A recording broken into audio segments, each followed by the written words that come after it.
Good evening and thanks for joining us. I'm Kristen Copeland. We are still following breaking news of a standoff in Utica 5.5 hours after a man with a machete was roaming the streets of Utica. Police used gas to force him out of a home on Cottage Place. Now, many of us got the emergency alert on our phones today. Check out this viewer-submitted video to start. At 11:30 this morning, police rushed to State Street for a report of a man walking the street with a large machete. He walked for several blocks, ignoring police commands. Police then tried less than lethal options to stop him. You can see officers following behind the suspect. That brings us to Cottage Place. News Channel 2's Steve McMurray live on the scene with the newest information.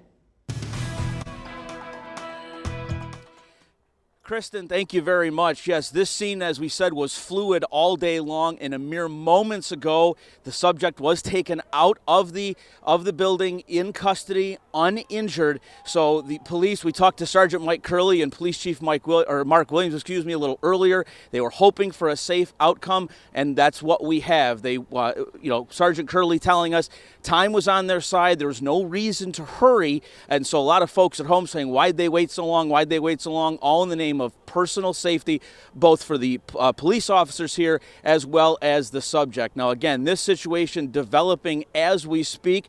Right before we went on air, probably about, I would say, 4:55, as you mentioned, police using tear gas or various type of substance to get them out of there. They did one final blast of that, and we were about a block away. In fact, I had gone 2 blocks away to retrieve something from the vehicle, and you could taste and smell the gas there.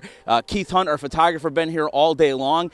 He and I both coughing as this happened. Several bystanders also, scattered as the last round of tear gas went around. But apparently it did the trick, because the gentleman who had been locked up in his house since about noon today, as you mentioned, the incident started at 11:30. I'm going to back out of the way and show you this part of Cottage Street here.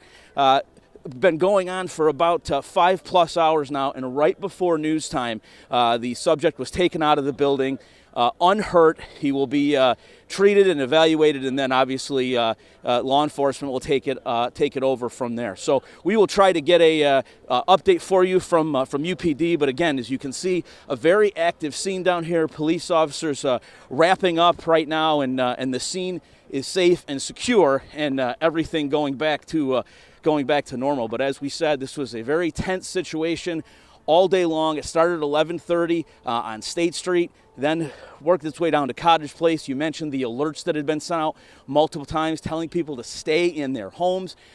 Folks paying attention to that for the most part, and UPD just negotiating, UPD and other agencies here negotiating with the individual.